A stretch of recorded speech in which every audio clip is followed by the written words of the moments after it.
This is Adam with Lido Key Vacations out here today to show you another one of our pool remotes.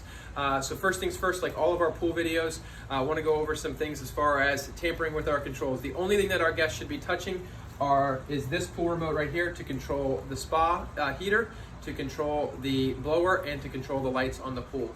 All of the valves, all of the settings, all of the features of our pool are controlled by our pool equipment and by our certified and licensed technicians. They monitor those, they know when they're tampered with, and if there's any damage, it is your liability, and that's the last thing that we want for any of our guests. So please follow this how-to video, and please only use this remote. If you have any questions, contact your property manager. We want you to enjoy your time, and obviously the pool is a big part of that. So let's go over how the pool works. We only have one pool heater, right? So it's usually heating, it's always heating the pool unless you activate it here with this remote, and then it will switch to the spa. So during the time that it is heating the spa, it is no longer heating the pool. So you will have a temperature drop during the time that it's heating the spa. So keep that in mind. So if you're going to use the pool more, we would strongly suggest that you keep the heater on the pool, especially during some of the times where we have some cold fronts come through where it does get into the 50s or 60 degrees here. Obviously pick whether you're heating the pool or you're heating the spa.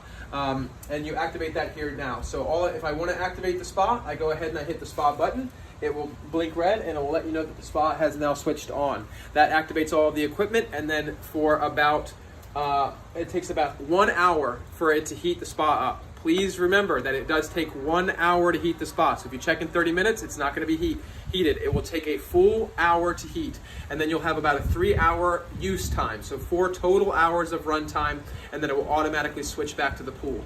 If at any time you want to stop heating the spa, you're done with the spa, you don't want to use it anymore, you can go ahead and just hit this off button and it will turn the spa off. I'm not going to do that because I want you to see what it looks like with the spa on. So you have the spa on there.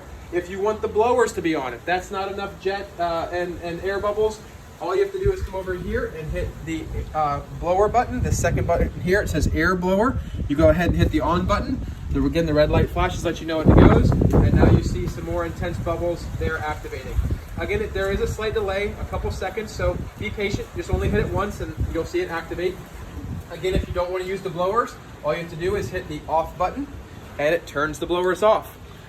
We'll go ahead and say we're done with the spa. It's heated for an hour. We used it for an hour. We're done. We don't want to waste another 2 hours of it heating the spa. We want it to switch back to the pool. We go ahead and hit the off button there. It's going to turn the spa off, and the heater is going to switch back to the pool.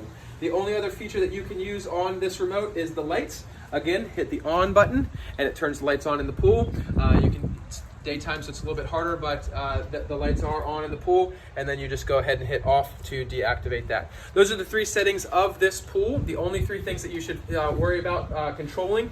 Anything else, any other questions that you have, any requests or anything like that, please contact your property manager. We're always here for you guys. We hope you have a great vacation, and thanks so much for watching.